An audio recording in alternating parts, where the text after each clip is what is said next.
De retour après cette petite page de musique, les amis, on revient donc pour le partage du jour. Aujourd'hui encore, on vous ramène 10 termes, mais dans quel contexte?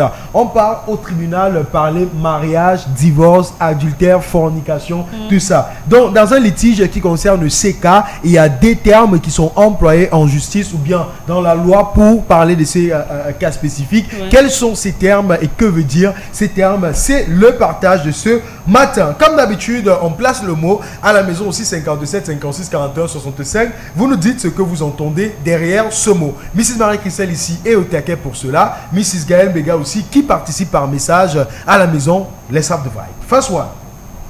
First one of the day, Mr. Kevin. La pension alimentaire. En anglais, alimony. Alimony. So, when you hear alimony, what does it mean? Parce que beaucoup ne comprennent vraiment pas ce que c'est que la pension alimentaire. C'est comme si la pension alimentaire, c'est que dans le vie, on reste, quand on se sépare, on quitte chez toi, tu vas me donner une pension alimentaire de l'enfant chaque mois. Ça devient un peu, let's have the, what you can say. Voilà, on parle de pension alimentaire généralement après le divorce, la séparation d'un couple. Et quand l'État, qu'est-ce que je dis, quand le juge décide, donne son verdict, je vais le dire comme ça, et qu'il trouve que l'une des parties a tort, généralement, en fait, les cas les plus récurrents, c'est quand le monsieur a tort, tu vois un peu. Et on sait que madame est dans une condition avec un tel nombre d'enfants qu'elle ne peut pas gérer. On l'oblige donc, voilà, à verser un certain montant à madame pour qu'elle puisse s'occuper de ses enfants parce qu'ils ne vont plus vivre ensemble dans la même maison. Donc, c'est que vous avez été en couple, vous êtes séparés, même si madame travaille, on va estimer que puisque c'est à elle que revient la charge, la garde des enfants, monsieur devra verser un certain montant, pas tout son salaire, un certain montant pour que madame continue de prendre soin de ses enfants-là. Il lui est aussi arrivé que les dames aussi versent les pensions alimentaires aux hommes. Ça, c'est en fonction de la décision du juge. Quand il estime que voilà, madame, on a compris que vous êtes une femme irresponsable, on a compris que vous ne prenez pas soin des enfants, monsieur vous a trouvé un travail, mais vous n'en faites vraiment pas bon usage, donc c'est mieux que monsieur garde les enfants et vous allez devoir envoyer ceci aux enfants chaque mois. Bref. C'est ça la pension alimentaire. Maintenant, je me pose des questions quand il s'agit des enfants, comment on les appelle, les enfants hors mariage, là, les enfants.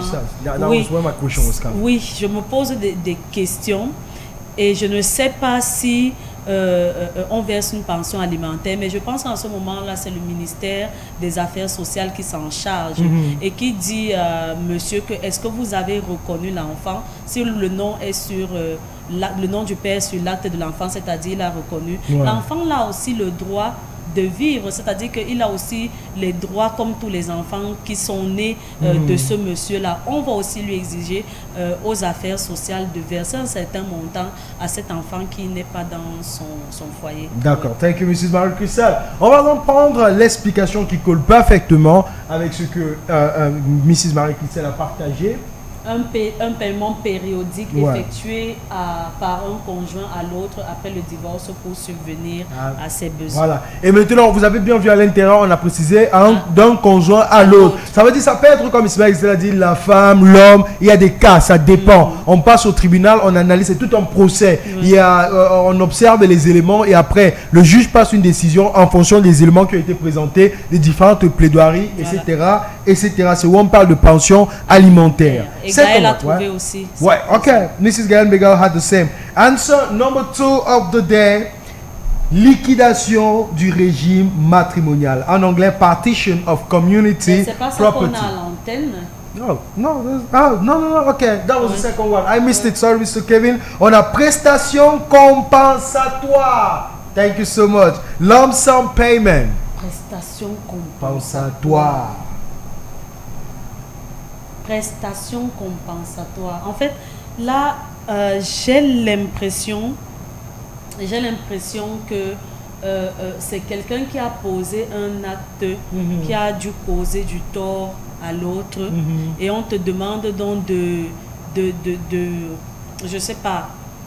En fait, c'est une sorte d'arrangement d'un préjudice causé. J'ai envie de voir ça comme ça. Pour compenser, par exemple, aux dépenses que quelqu'un aurait sorties pour faire quelque chose et que ça ne suive pas. C'est-à-dire que je suis à la maison, tu m'appelles pour me dire chérie, mes amis vont venir manger à la maison. C'est un exemple, hein, ce n'est pas le cas des prestations, c'est un exemple juste pour qu'on rentre dans le truc. Mes amis vont venir manger à la maison. Si c'est que tu as même 20 000 là, sors ça, tu fais quelque chose. Ouais. Me voici qui sort 20 000, je prépare, tes amis ne viennent pas. Non, non, non, non. Le jour là, même si tu dois aller prendre le micro à Yafé, tu chantes, on te donne, tu viens me rembourser mon argent. L'école est dure. Why you terrible, Mrs. Marie-Christelle? No, I understand your example. That is, by the way, very funny. But no, it's not right. Quand on parle de prestations compensatoires, on est dans le cas du divorce. Ah bon, hein? Oui, le cas du divorce, et ça concerne les biens. Ça concerne les biens. Ça concerne les... Ça veut dire qu'on divise donc nos richesses en deux. Je prends une partie, tu prends... Sinon, moi, je recommence ma vie avec quoi si tu prends tout. That's terrible. Let's have the answer, Mr. Kim. Moi, je commence ma vie avec quoi si toi, tu prends tout. Somme d'argent versé par un conjoint à l'autre après le divorce afin de compenser les disparités économiques. Donc, Gaël qui parle aussi d'une somme d'argent versée. Mais pourquoi, quand on parle de prestations compensatoires, c'est une somme qui est versée pour compenser les disparités économiques. Tu vois un peu. Ça veut dire que si on divorce, Marie-Christelle a 100 000 dans son compte bancaire. Oui. Moi, maintenant, j'ai peut-être 20 000. Tu vois un peu, non? On prend tes 100 000 et mes 20 000, ça fait 120 000. On divise en deux. Je ne sais pas si on se comprend. Je ne sais pas si on se comprend. Et aussi, c'est pas forcément qu'on dit, on peut aussi faire du genre, on dit que comme tu as 100 et moi j'ai 20, tu as donne-lui d'abord 30. Donc, ça n'a rien à voir que soit on était locato. C'est ça, non, Monsieur Le Voice? Non, moi je ne connaissais pas. Je suis en train de t'écouter. Moi, j'ai une question seulement. Donc, on finit par exemple, si moi j'ai 1 million dans mon compte bancaire et toi tu as 300 000, on finit par diviser en deux. Et après, moi, il paye encore la pension alimentaire. Non, pas forcément. Pas forcément. Pas forcément, ok? Parce que quand on parle de pension alimentaire, c'est parce qu'on estime qu'il y a un déséquilibre. Ça, il faut l'avoir précisé. Si donc quand on fait un jugement, on voit que le père est bien placé, la mère est bien placée, là on met plus l'accent sur la garde. Ça peut être une garde partagée ou bien une garde qu'on donne. Mais maintenant, dans un contexte où la mère aime bien, le père aime bien, on va essayer de voir si vous vous séparez, je vais dire quoi, sans problème au préalable, on peut faire une garde partagée. Ça veut dire l'enfant peut-être 2 semaines, bon c'est chez nous ici que c'est rare, mais en Europe sur ça se passe, l'enfant peut-être 2 semaines chez le père, 2 semaines chez la mère. Et on demande souvent aux parents de vivre presque dans la même zone pour que l'enfant puisse partir dans un établissement, pouvoir passer 2 semaines chez son père et pouvoir passer 2 semaines chez sa mère. Mais dans si on essaie de donner la garde à la femme, ça veut dire peut-être que l'homme a causé un préjudice. Tu vois un peu. Parce que là, il faut que quelqu'un ait tort, n'est-ce pas? Et dès que quelqu'un a tort maintenant, c'est la personne qui a tort qui va se charger de faire une prestation compensatoire. Non, pas dans ce contexte. Pas dans ce contexte. Dans ce contexte-ci, vous divorcez, vous n'avez pas de problème. Ça, on se comprend. Quand je dis pas de problème, c'est un peu complexe, mais vous divorcez avec accord de tout un chacun. Ça veut dire que tu ne vas pas divorcer parce qu'il t'a frappé. Donc, il n'y a pas de préjudice. Il n'y a pas un truc. Ou bien il n'y a pas d'adultère. Ça veut dire que vous êtes entendu chez vous et vous avez compris que vous ne pouvez plus ensemble. Vous partez au tribunal, tout comme tout se passe à l'amiable.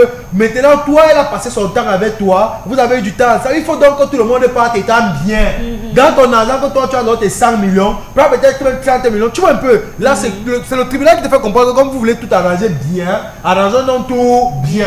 Mais maintenant, dans un contexte où tu pars, que la femme est partie porter plainte, que tu la bastonnes, tu as fait ceci, ou bien la femme peut porter plainte pour adultère, qu'elle vient les preuves X et Y, l'argent qu'on te donne là, c'est différent. Ça, se comprend. On dit les inégalités commencent avec la gestion du budget qui est de 50-50 dans la plupart des couples. Or, dans 75% des cas, la femme a un revenu inférieur à celui de son conjoint. Donc maintenant, quand il y a disparité, quand il y a prestation compensatoire, on n'attend pas qu'il y ait un problème. Non, pas forcément.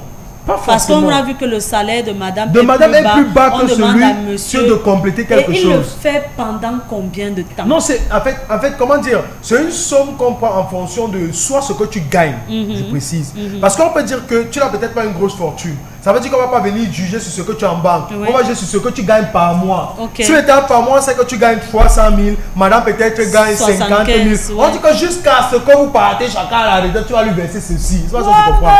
Est-ce que je peux croiser ce pour faire donc ça devient même au ministère. Oui, en fait, ça Maintenant, ça peut donc être du genre, le gars a une grosse fortune. Tu as peut-être avec un Kylian Mbappé ou bien Samuel, le truc qui a une grosse fortune. D'accord. Là, on va pas venir se baser sur son salaire. Ok. On va dire, papa, donc comme tu as la fortune, si. Dans la fortune, c'est la même chose qui s'est passé avec les gars comme les Jeff Bezos, ou les gars finissent, les Michael Jordan. Bon, Michael Jordan, mais c'est l'autre aussi. Mike Tyson qui a beaucoup perdu dans un divorce, ou Michael Jordan, un truc comme ça. Donc, c'est dans ce contexte-là où tu vois que là, maintenant, on est obligé de tirer de la fortune.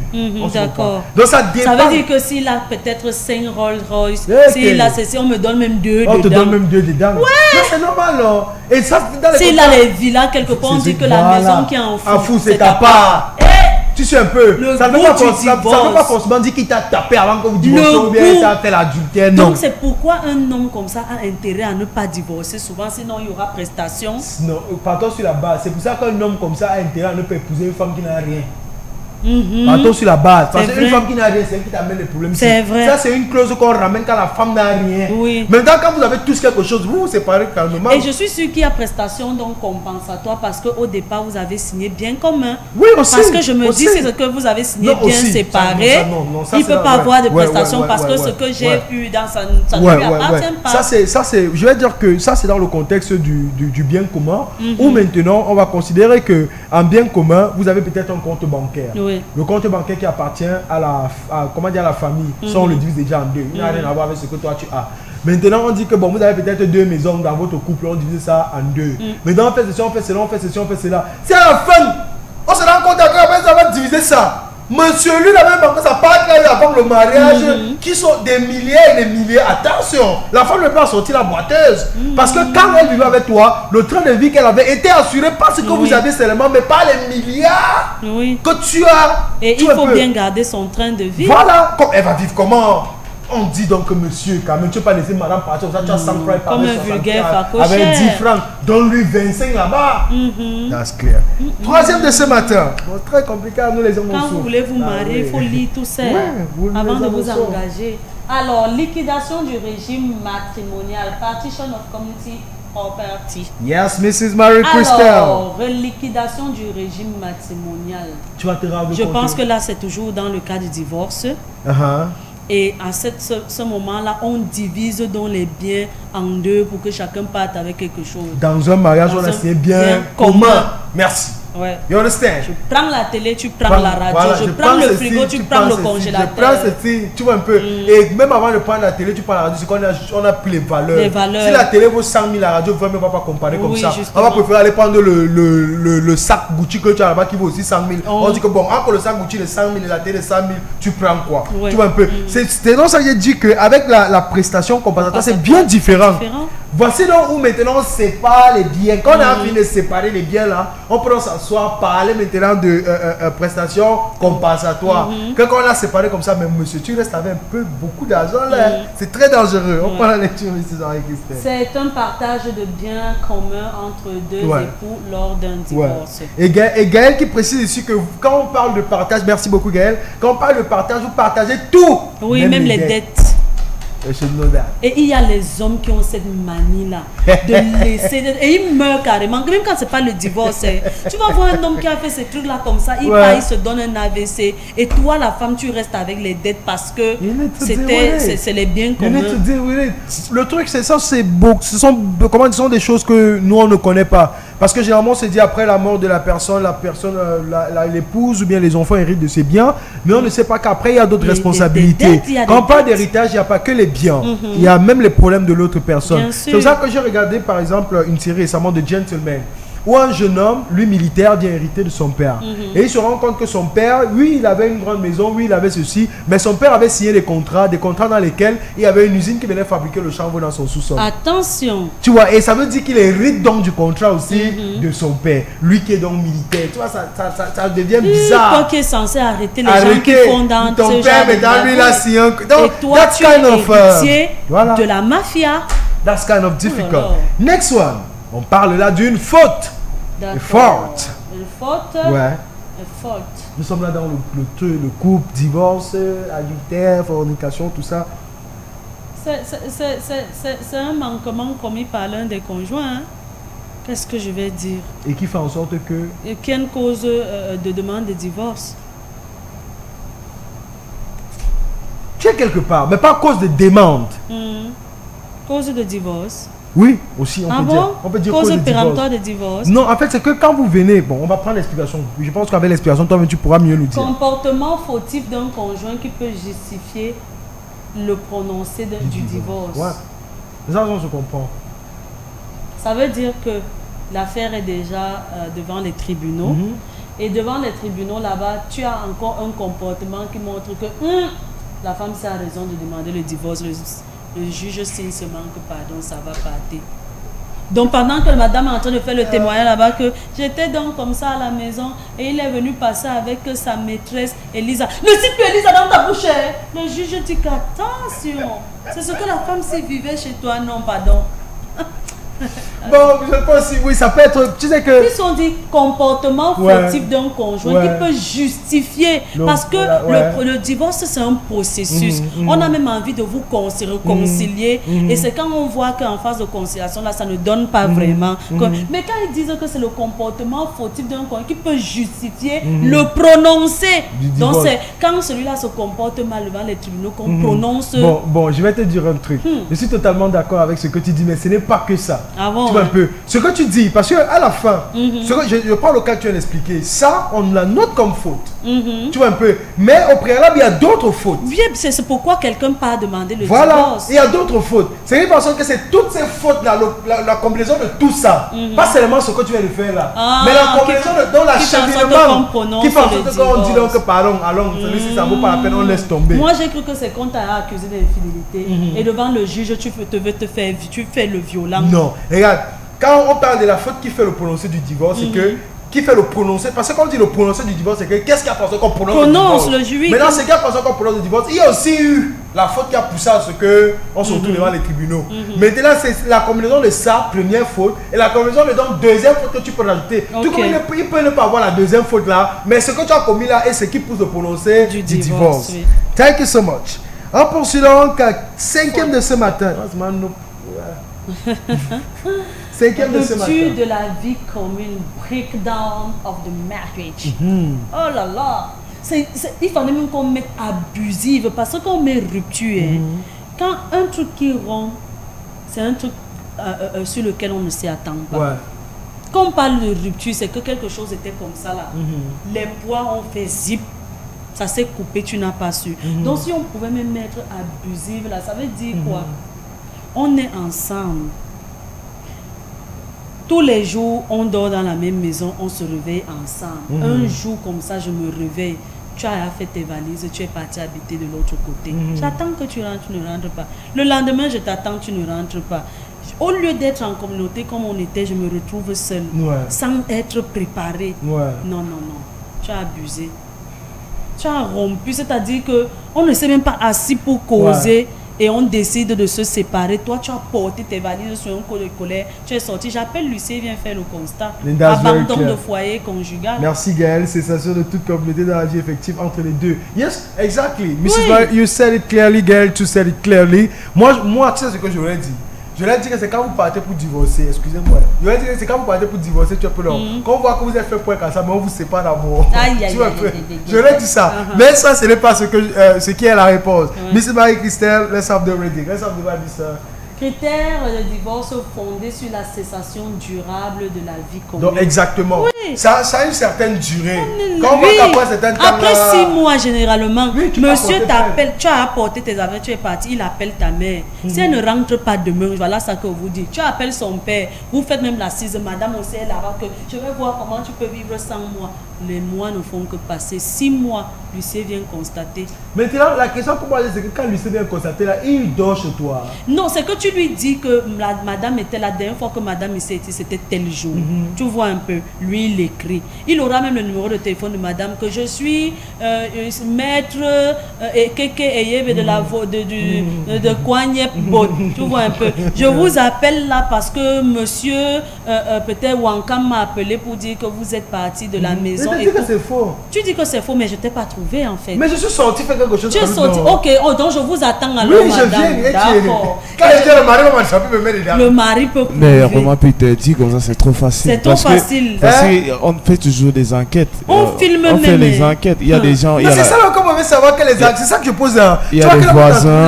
Là, vous êtes en train de me clarifier qu'il y a des enquêtes. Parce qu'après, moi, je me dis, si un huissier vient juste à 14h, il vient pour constater, il rentre peut-être à 18h. Mais chaque fois que l'huissier vient constater, il prévient les deux parties. C'est-à-dire que monsieur, si c'est monsieur qui est... Je quitte donc ce coin, quoi, je viens maintenant ce coin, bimbon. Comme tu es donc venu chez tu restes. Parce que si le lendemain tu sors encore, l'huissier va constater que tu es en train de faire, on appelle même ça comment là.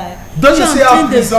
Tu n'es pas en prison, mais il faut qu'on constate que tes habits sont là. Parce que quand madame part, madame porte ses enfants, elle part avec les habits des enfants, elle prend même peut-être quelques poêles, on constate qu'il n'y a plus ça. Pour une simple sortie, tu ne déménages pas.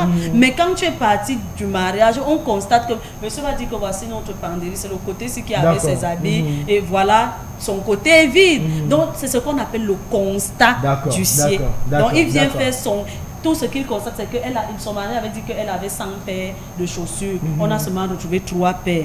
Donc elle est partie avec tous ses 60 combien. Elle avait 15 sacs. On a seulement trouvé un sac et qui était vieux parce qu'en fait elle a déménagé. Et on constate. D'accord, merci Mrs. Marie-Christelle, merci histoire de voir ça. On poursuit donc avec le 6e terme de ce mari. De ce matin. Divorce pour acceptation du principe de la dissolution du mariage. Mais quand c'est la dissolution, c'est le divorce, non? C'est ça, mais quand on dit divorce pour acceptation du principe de la dissolution du mariage, c'est quoi le principe de la dissolution du mariage? Laisse la première partie, divorce pour acceptation, c'est la première partie. Ça veut dire que vous avez divorcé sur le principe de la dissolution du mariage. C'est quoi ce principe? Divorce by mutual consent. En anglais, si tu lis bien, tu vas bien comprendre. Ça veut dire que nous-mêmes, on a constaté l'incapacité d'humeur dans notre maison. Merci. On ne peut plus être ensemble. À l'amiable, on décide de sous-taper. You understood it perfectly. So let's have the answer, Mr. Kevin. The answer that is equally very clear. Acte établissant la notoriété d'un fait utilisé, notamment en cas de divorce. Divorce pour acceptation du principe de la dissolution du mariage. C'est la procédure de divorce amiable. Not this one, please. Don't confuse the answers. Là, ça n'a plus... Oui, c'est la procédure de divorce amiable. Ça veut dire dans toute la paix possible. Je dis à Miss Marie que voilà. Tu es amoureuse de telle personne et moi aussi je veux. C'est mieux qu'on soit heureux chacun dans son couple. Donc, that's clear. Thank you so much, Mrs. Marie-Christelle. Mais dans ce cas, Roman Peter, il peut avoir quoi la compensatoire. Oui. N'est-ce pas? Oui. Parce que c'est ça, je pense que quand je parle, il faut pas que ta nouvelle c'est dans le bien, non? C'est dans le bien. C'est que, mais dans le cas là, évidemment, c'est ça qu'il faut alors que quand on arrive là, quand tu me sors ça, je dis qu'on gâte tout. Tu vas un peu passer, non, ça t'attend, donc on part. Arrivé là-bas, tu pars, ton avocat vient me sortir, un truc que nous on s'est jamais entendu ça, que il faut toi quoi. C'est dans ce cas-là que je vais dire qu'en fait, tout c'est ma mère qui gère. Comment ça? Quand maintenant j'arrive pour le divorce et que clause compensatoire sort, je vous dis qu'en réalité, je n'ai rien.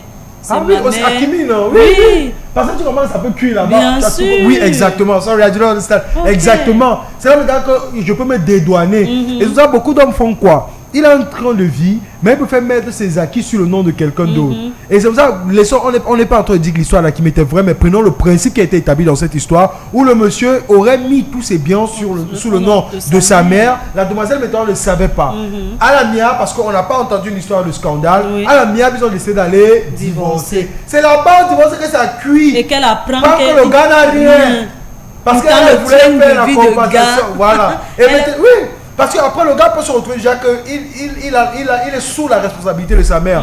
Ça veut dire qu'il a sur un document où ton salaire qui vient, lui remet son nom de sa mère. La loi, quand tu connais la loi, tu manipules la loi très bien. Et il vit dans toute la légalité nécessaire. S'il a besoin d'argent, sa mère lui donne de l'argent. Vous voyez, soit quand on fait les envois, nous tous là, quand tu fais un petit business, quelqu'un va t'envoyer un petit espèce union, il met que charge familiale, ça c'est support familial. Un petit business, il met support familial. C'est parce que c'est ça qui passe facilement. Donc lui aussi, maintenant, il peut dire que tout l'argent ma mère me donne si c'est le support familial. La même état, c'est quoi ta source de revenu? Mon fils travaille et je le dois de récupérer son argent. That's kind of clear. Next one. Next one. Alors, acte de notoriété. Acte acte de notoriété. Certificate of notoriety. Hey. C'est toujours dans le divorce. Ok. Ah. Ça peut être que l'huissier a déjà fait son constat. Toi qui es l'accusé, on vient te remettre ça que tu es convoqué même. C'est comme une notification. En fait, ce n'est pas la notification. Ah bon? Tu as même expliqué tout à l'heure. L'huissier vient, qu'est-ce qu'il fait? Le constat, non. Et quand il fait le constat, qu'est-ce qu'il donne? L'homme papier, là, non. Qui est? Le procès verbal. Non, c'est différent, c'est différent. Regarde, je recommence la question, mais t'amener jusqu'à la réponse. Oui. Quand l'huissier vient et qu'il fait le constat, qu'est-ce qu'il fait? Il écrit une note. Et qu'est-ce qu'il écrit? On appelle ça comment? C'est un acte, non? De notoriété. Voilà, merci Mrs. Marie-Christelle. Laisse qu'elle le parle. Ah, ça, ouais, est-ce que tu as expliqué ça tout à l'heure? Acte établissant la notoriété d'un fait utilisé notamment dans un cas de c'est le papier là. C'est ça qu'elle dit, mais dans le nom du papier là ici. Tu vois un peu, lui il vient, il fait son constat et tout, il note. Dès qu'il finit de noter, il a fait son constat, il te donne donc l'acte de notoriété. Avec le cachet, son numéro voilà. de téléphone. Mais quand tu demandes qu'est-ce qui prouve qu'elle ne venait jamais à la maison, tu sors dans ce papier qui est l'acte noto. Ça c'est parfois aussi on peut dire notarié. Ah bon? Non, ça ne vient pas les notaires. Non, l'acte de notoriété. Quand d'abord vu notoriété là, j'ai pensé que c'était le terrain. Ouais. C'est l'acte de notoriété. Ça veut dire il est venu, il a vu et il confirme qu'il a vu. Et maintenant, on peut utiliser ça dans un processus de divorce pour dire ok, on ne va pas demander qu'à appeler Amina. Amina, comme tu l'as voisine, est-ce que tu avais? Voici déjà l'acte qui prouve que le fait a été confirmé. Next one, 8e. Jugement supplétif d'acte de mariage. Declaratory judgment of marriage. Jugement supplétif. Seigneur, j'ai vu le truc ci à soi. Un jugement supplétif. Un jugement supplétif d'acte de mariage. C'est comme si non, quelqu'un est parti faire un acte, il a d'abord signé monogamie. Après, maintenant, il rencontre la Djomba qui lui demande souvent aussi le mariage. Il part faire un autre mariage alors qu'il n'a pas divorcé de son premier mariage. C'est même pas ça. Si je ne suis pas sur la route, tu me dis change de trajectoire. Écoute, avec le patron, le papa, pas dans le papa. Je suis accroché comme ça. Le vent nous menace sous deux, voilà, que le patron n'a pas. Sérieux. Le vent a quand même nous menacé. Mais j'aime bien où tu es en train de conduire. Passer à l'ambiance là-bas, maman. No, not exactly. Not exactly. Okay. Let's have the answer. Let's provide the answer so we can catch it quick. Ouais, Seigneur. Oh my God. Décision qui tient et qui est. Décision qui tient le d'acte de mariage. Un simple truc comme ça. Ouais. Et ils appellent ça supplétif comment? J'ai cru que supplément. Non. C'est seulement l'acte de mariage qu'on appelle acte supplétif. Une décision qui fait ça, c'est l'acte supplétif. Je vous déclare mari et femme. I declare you guys. Non, je partais. Non, c'est que le peuple là, non. Voilà, c'est que 9e terme de ce matin. On poursuit avant de prendre le dernier. Empêchement d'irriment. Impediment of marriage. C'est quand quelqu'un entre. Est-ce que si quelqu'un ne peut pas fermer sa bouche, que si quelqu'un a quelque chose contre ce mariage, qu'il dise oui ou se taise à jamais. Tu entends alors un gogo là-bas que c'est mon mari. Il m'a abandonné. Les enfants entrent avec la tenue du mariage. Regardez. Il m'a laissé à Yaoundé avec tous ses enfants. Son numéro ne passe pas depuis. Et lui, il vient se marier ici à Bertois.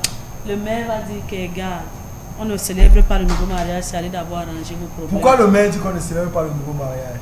Parce qu'il y a un abus qui est fait. Il y a quelqu'un qui se retrouve dans une rupture abusive. Elle est dans ses droits, même si elle n'est pas mariée. Et pourquoi le maire confirme ça? Qu'est-ce qu'il demande?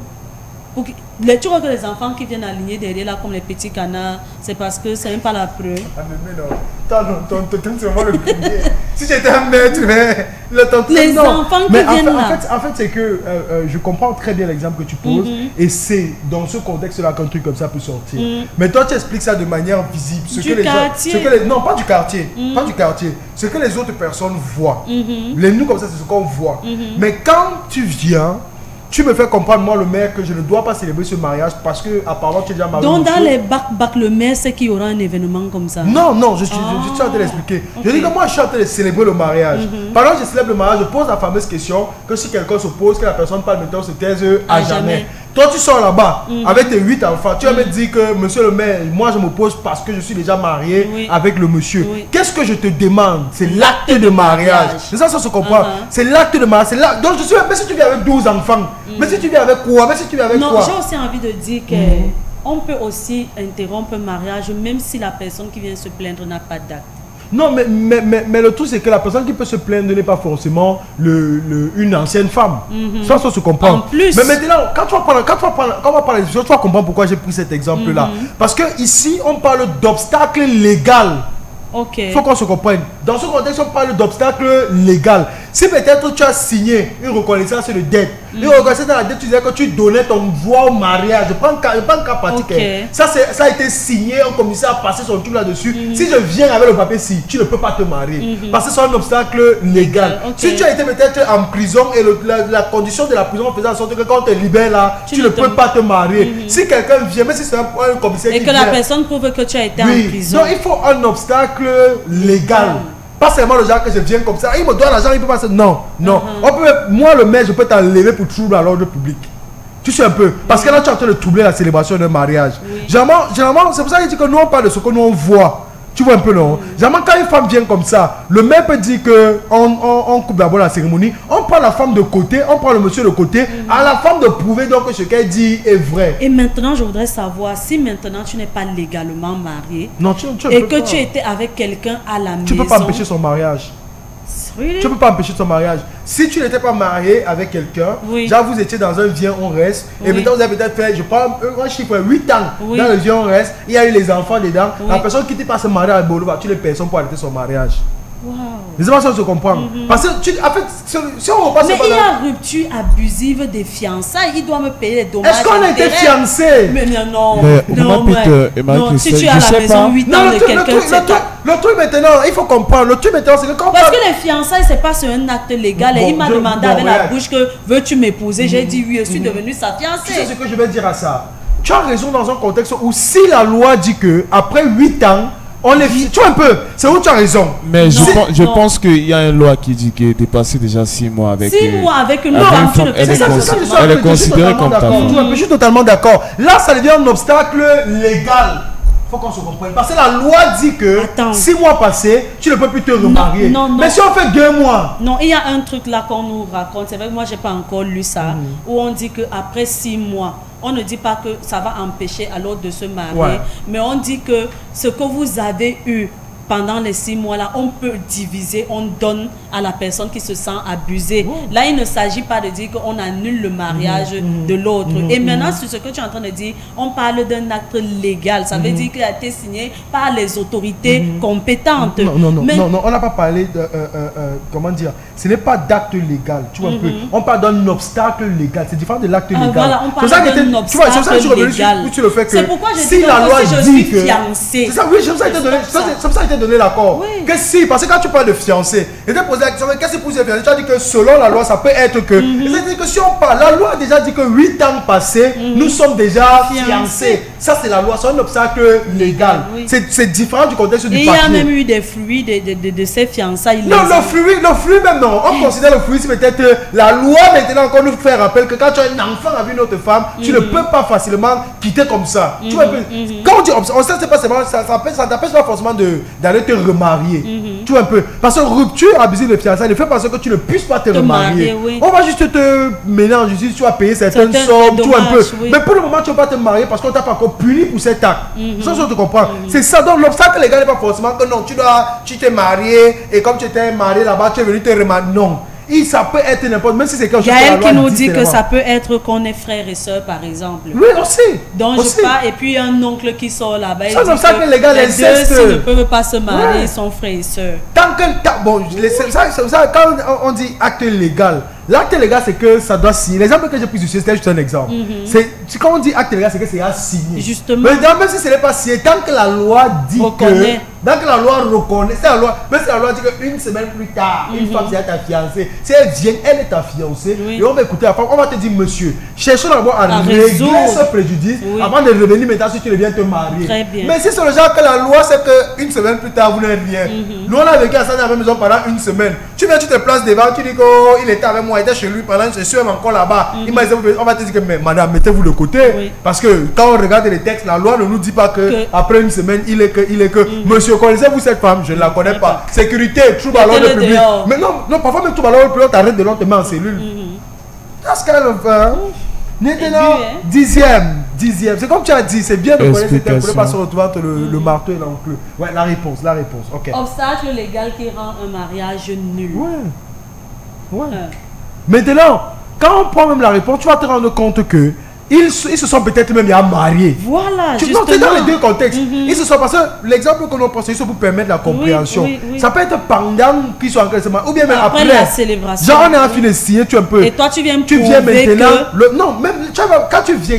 S'il était qu'il était marié à une autre femme, et maintenant il est en train de se marier, on a signé les actes, non? On les a donnés, ils sont en train de faire le ayobayo. Toi, tu es maintenant que tu dis, mais qu'est-ce que j'ai fait comme ça? Tu vas voir le maire directement là. Le maire rappelle, on déchire. Toi, tu présentes ton acte. Voilà. Et puis tout comme ça peut faire du genre, tu as fait 10 ans avec une femme. Dans les 10 ans là, la femme là découvre que tu as eu peut-être une autre femme, que ça fait 3 ans peut-être que vous êtes mariés. Elle pas porté plainte. Ton mariage de 3 ans là, on déchire. Ça se comprend.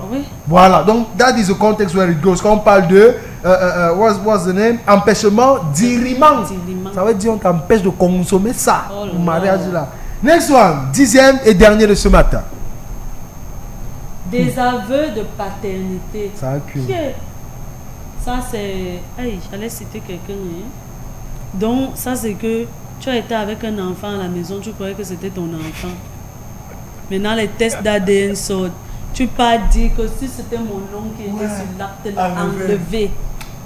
Je suis plus son père. Je suis plus pas pour la réponse. Clearly spoken. Clearly spoken, that's the perfect example, ok? Action de justice contestant la paternité d'un enfant. Ça veut dire que, bon, de base, c'était ton enfant. Sur l'acte de naissance, on a déjà mis ton nom et tout. Vous avez peut-être même fait même des années ou pas. Ou peut-être même des mois.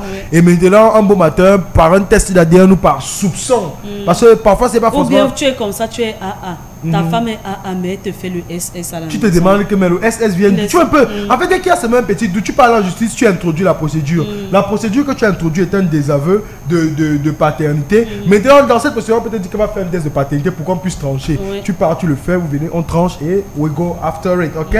Donc, voilà 10 termes qui vont vous permettre de vous asseoir bien avec les pieds au sol, bien placés pour pouvoir traverser un divorce. Parce que ce qui attend la génération aussi. Les tribunaux, si quelqu'un ne fait pas le métier d'avocat aujourd'hui, il y a avocat et banquier, voilà les deux métiers. Si tu ne fais pas les deux là, laisse tomber. Et journaliste aussi, le Congo, ça, les demandes sera très chaud.